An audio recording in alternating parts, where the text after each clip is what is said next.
The Vargas brothers are riding to school. It takes half an hour every day. The road is several kilometers long. Unlike Europe, in Uruguay, riding a horse is not considered a luxury, but often a sign of poverty.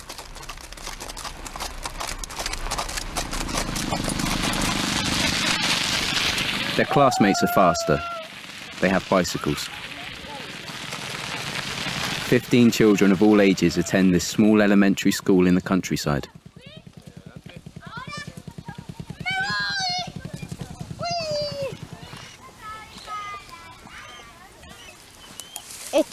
We borrow this horse from a neighbor. He hardly ever uses it. We ride to school, even if it rains a little. But when heavy rains come, we can't do this. The white tunic with the blue ribbon that the children wear is the standard uniform across Uruguay's public schools. It's used to disguise signs of class difference between the pupils.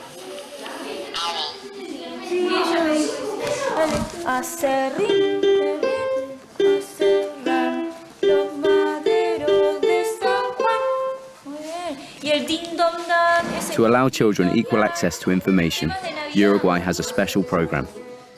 The state gives each schoolchild their own laptop. These are basic, low-cost computers with a variety of educational programs and access to the internet. They have been developed in conjunction with the One Laptop Per Child International Educational Initiative. The children get food at school.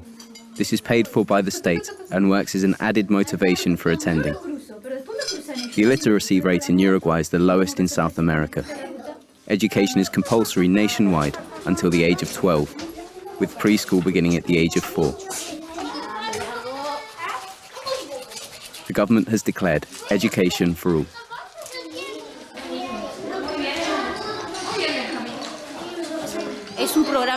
The laptop program is an initiative for the 21st century. We need to educate the children differently so that they understand the world of today. This is a very active world that is changing rapidly, a world of technology, communications, and media.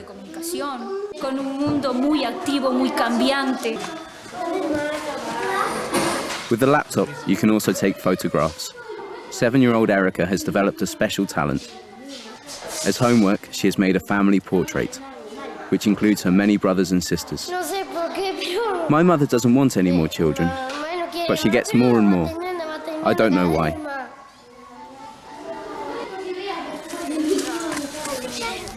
For Erica, without the laptop, photography would have been unthinkable. Her family cannot afford a camera. They only have the most essential things they need in order to live.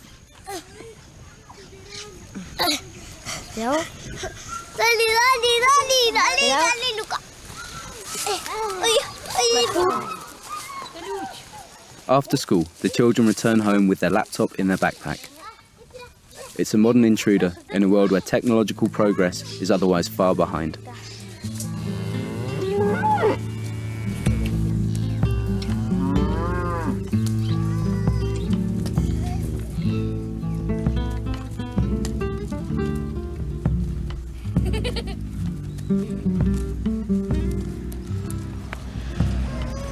Erica's house has no running water. Her mother is 25 years old and is expecting her 7th child.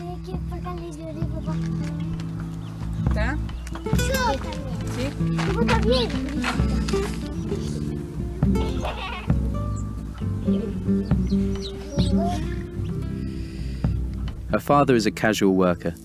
He knows nothing of computers, but he hopes his children will have a better life. The laptop gives them access to education and the modern world.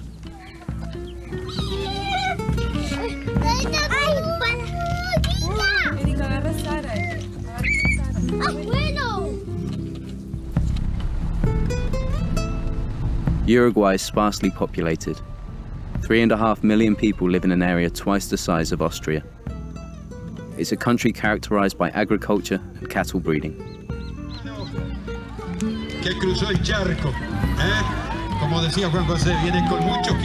The government's investment in education, in developing brain power, is aimed at creating better prospects for future generations.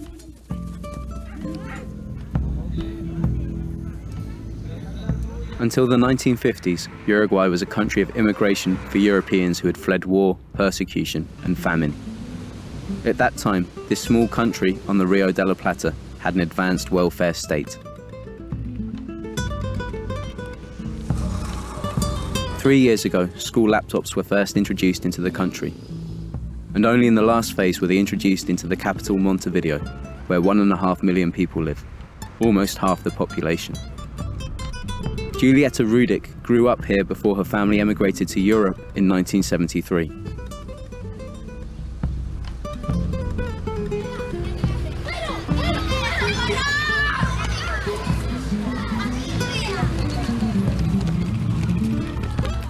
She sees few changes in the neighborhood she grew up in. The same children's voices, the same uniforms. Only the presence of the little green machines show that time has passed.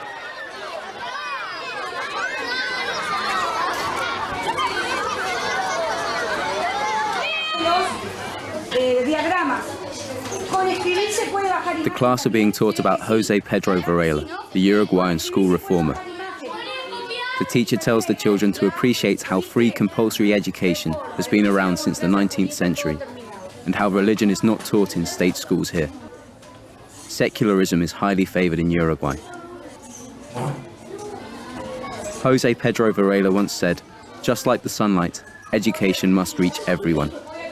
Julieta was also raised on this mantra as a child. Today, however, the lesson is different. A greater emphasis is placed on individual viewpoints. With their new tools, the children can research as they wish.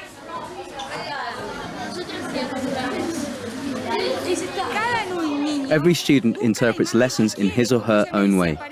This girl, for example, is downloading a picture of a child with a laptop to demonstrate an achievement of education. The new system encourages creativity. The children thrive, they fly. As teachers, we are also enriched.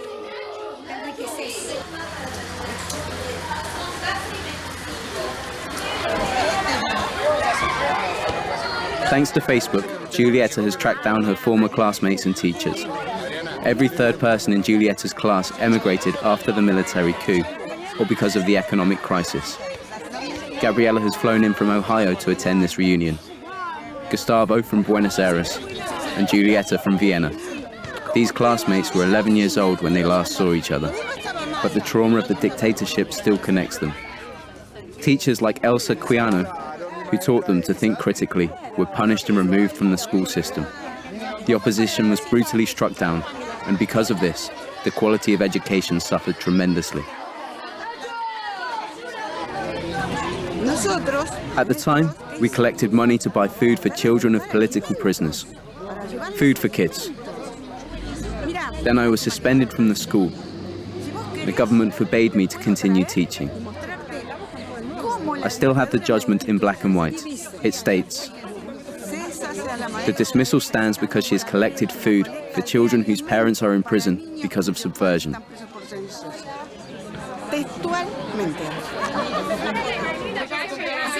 As the group reconstruct their old class photo, they celebrate that those days are past.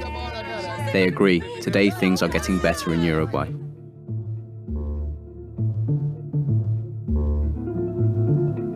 The military coup of 1973 broke the once strong democratic structures and the social achievements of Uruguay. The junta banned all opposition under the pretext of fighting the left-wing Tupamero guerrillas.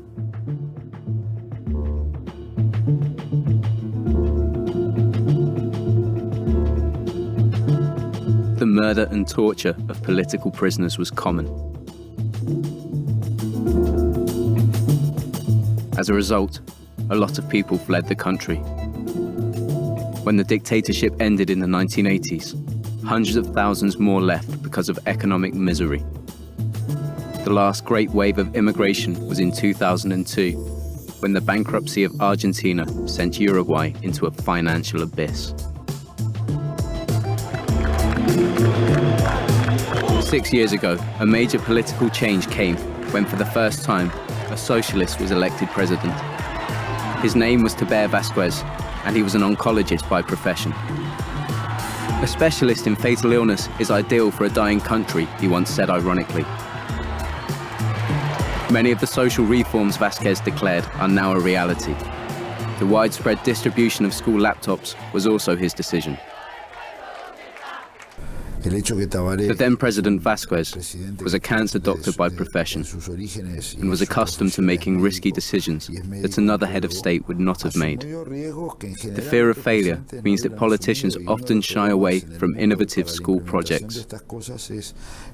This happens because they understand too little and because it costs money, and generally because education is a difficult subject all over the world. Miguel Brechner is a computer scientist and heads the school laptop program. Only 5% of the education budget is spent on notebooks, which are currently €125 apiece. This is something Uruguay can easily afford. The times of crisis are over. Uruguay is now a thriving economy with a large, well-educated middle class. Brechner's goal is to make new technology as much a part of people's lives as the traditional Uruguayan tea. He envisages a generation of children who use computers and the internet like their mother tongue.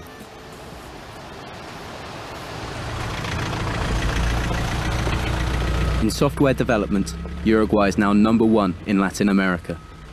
An especially created industrial park are the headquarters of the Ceibal project, the name given to the one laptop per child program. The computer runs on the Linux open operating system, which is free and can be developed by its users. It can even be used to program robots. The idea to provide each child with an inexpensive laptop first came from the Media Lab of the American IT pioneer, Nicholas Negroponte, at the Massachusetts Institute of Technology. Intel and Microsoft did not want this project to succeed. Small commercial laptops have only now emerged in response to Negroponte's $100 computer. Negroponte has dramatically reduced the prices of computers. Despite his success, many people initially thought he would fail.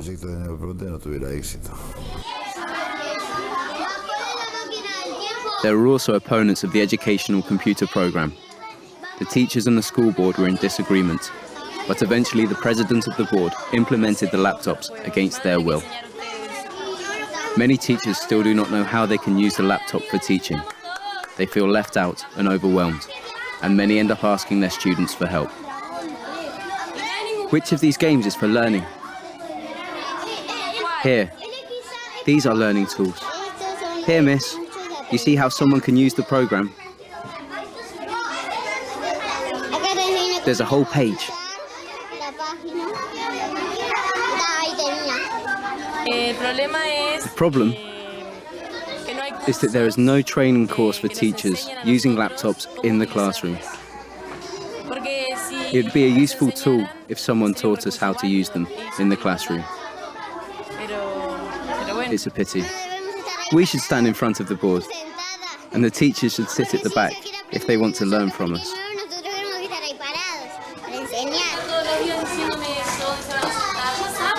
It's amazing how naturally the kids explain this world to the adults with just a little bit of knowledge.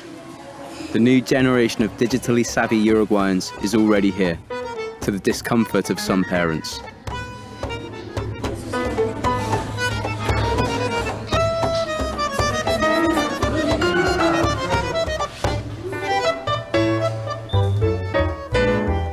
Nevertheless, everyone welcomes the school laptops as a step towards equality. Access to information should not be a privilege of the better off in society.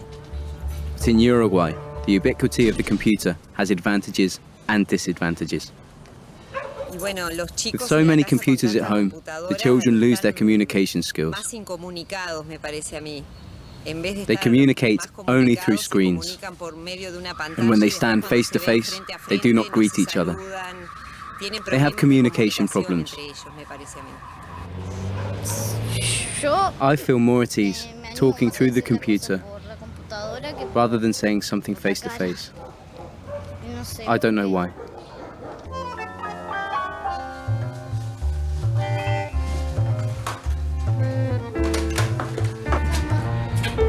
Despite their reservations, more and more parents actively support the laptop program.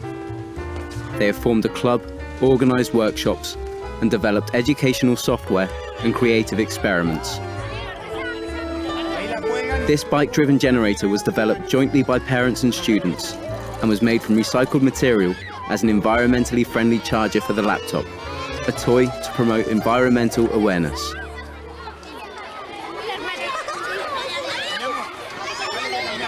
The parents' associations and similar organizations are the cornerstone of the initiative's success.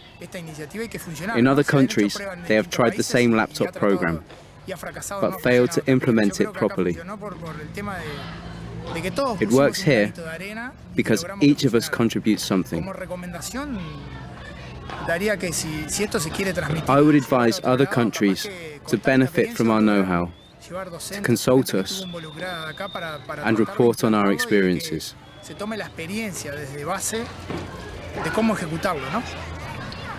A spirit of improvisation is required. Uruguay's implemented the one laptop per child program in the shortest time possible, as though it were a matter of urgency. Without prior knowledge, it's clear that some things have gone wrong. The laptops are not quite as robust as first thought, and many break down. This means that teams of technicians have to travel across the country to repair the computers. But this has helped to create new jobs. Instead of paying for the repair, those who have no money can take a course about how to use the device. This is not a piggy bank, so please do not put coins in it. This slot is for the memory card, which stores information, so the hard drive does not get too cluttered.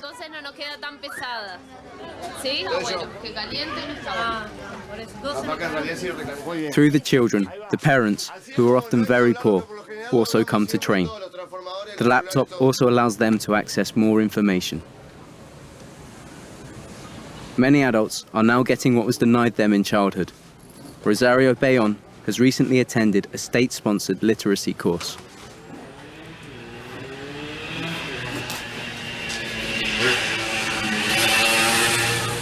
The mother of three is unemployed and has spent her entire life in this slum on the outskirts of Montevideo. Despite compulsory school attendance, 2% of the population are still illiterate, especially amongst the poorest.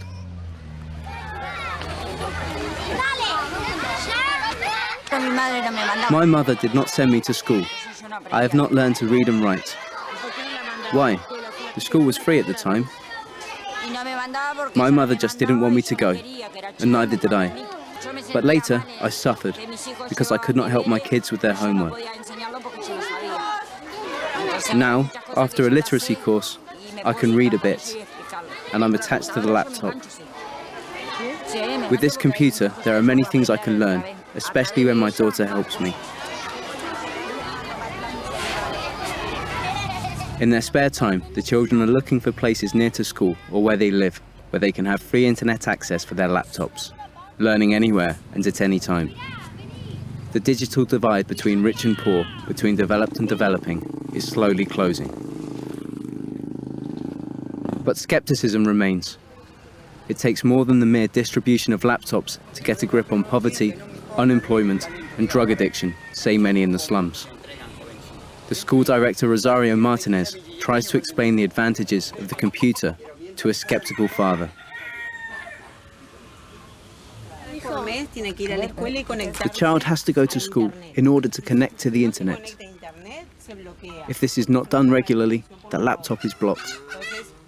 So the computer is protected against theft, and at the same time, school attendance is monitored.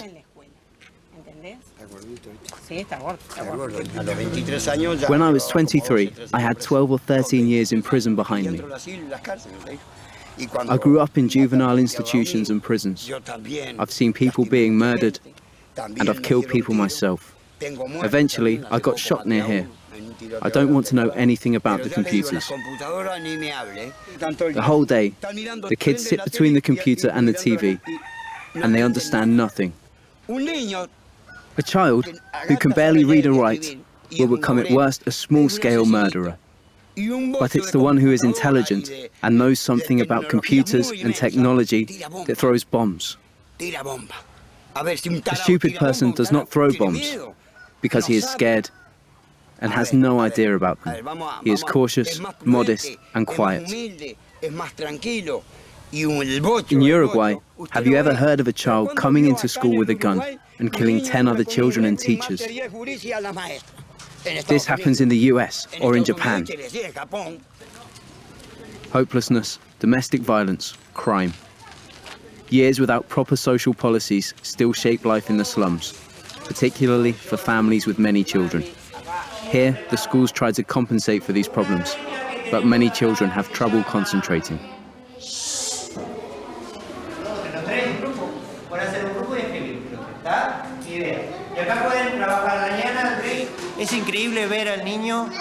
It's amazing to see how a child gains confidence through the computer. Many children are abandoned and unwanted, not only by their parents, but by society as a whole. The computer opens the door to another reality. They can leave their narrow world and be active and connect with others.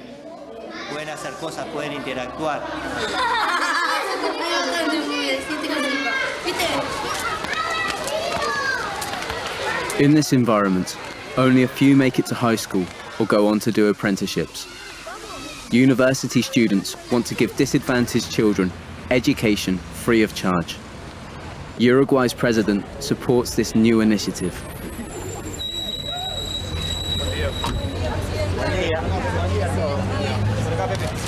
José Mujica, the ex-guerrilla fighter, has been in office since 2010. He was a founding member of the armed left-wing movement, the Tupameros. He spent 15 years in prison under the dictatorship, including time in solitary confinement. Today, Mujica is a staunch Democrat and stands as the president of Uruguay. These images became a symbol of political change in Uruguay. The military pays tribute to the old guerrilla. He has never given up his ideas of social justice, but today he seeks consensus rather than confrontation. He continues the educational reforms of his left-wing predecessor, and he aims to promote the spirit of solidarity in society.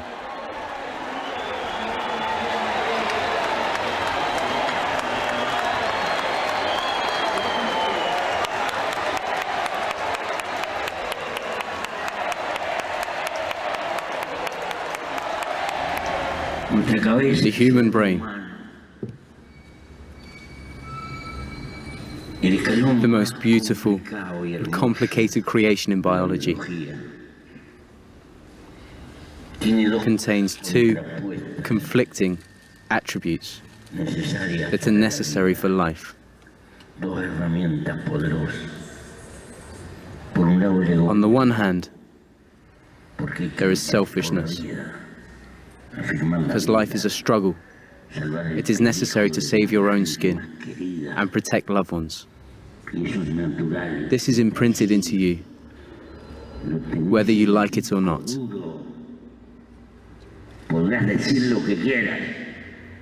Nature has implanted it into everyone. But on the other side is solidarity. This is a requirement of our entire species, so that mankind remains on the surface of the earth and multiplies. Our life is like a constant game of chess between egotism and solidarity, and both are a pure expression of nature. At a young age, solidarity is particularly strong, because life is like a hymn. But there comes a time in your life, it is my generation, the elderly, where everything is grey, where nothing is possible, where nothing matters, and you should not believe in anything. It slowly freezes your sense of solidarity, without you knowing it, and you become a prisoner of an ideological selfishness. You become swept up in a consumer society. The president lives as he preaches. He has not let himself be seduced by consumer society or the privileges of his high office. Today he is not home. The neighbour's daughter greets us. Her mother opens the door to the residence of the former guerrilla and our current head of state.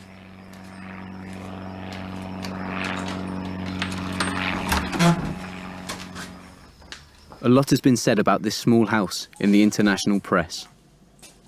Is there anywhere else in the world where another president lives with as much modesty as Mujica and his wife, Senator Luisa Topolansky? As you can see, they only live with what they need. The bare necessities, a basic home. This is part of the character of Lucio and Pepe. An old VW Beetle is the only personal property of Pepe, as his followers call him. The salary of the president is about 10,000 euros a month, but Mujica only reserves a fraction of it. 70% is invested in a foundation that builds houses for the poor.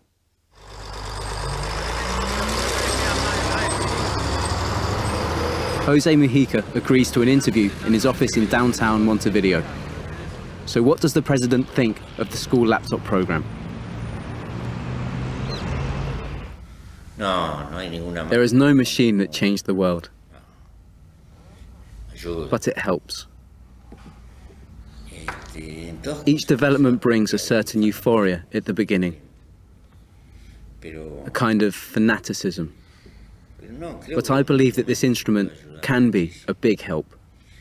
It helps to democratize, to give people access to things that they would not otherwise have. For us, this is quite clear. But to believe that we will somehow alter human nature, because our people have learned how to use a small device, let's not exaggerate.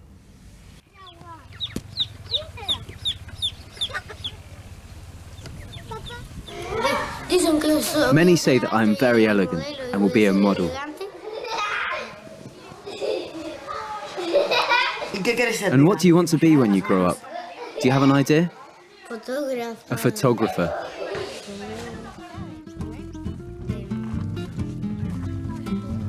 Without a computer and access to the internet, this young girl's view of the world would have been dramatically different. Following the example of Uruguay, more and more countries in Latin America, Asia and Africa are equipping schools with cheap laptops to try to prepare future generations for the digital age. Their landscape may be changing, but there are still some more simple pleasures in life for these children to enjoy.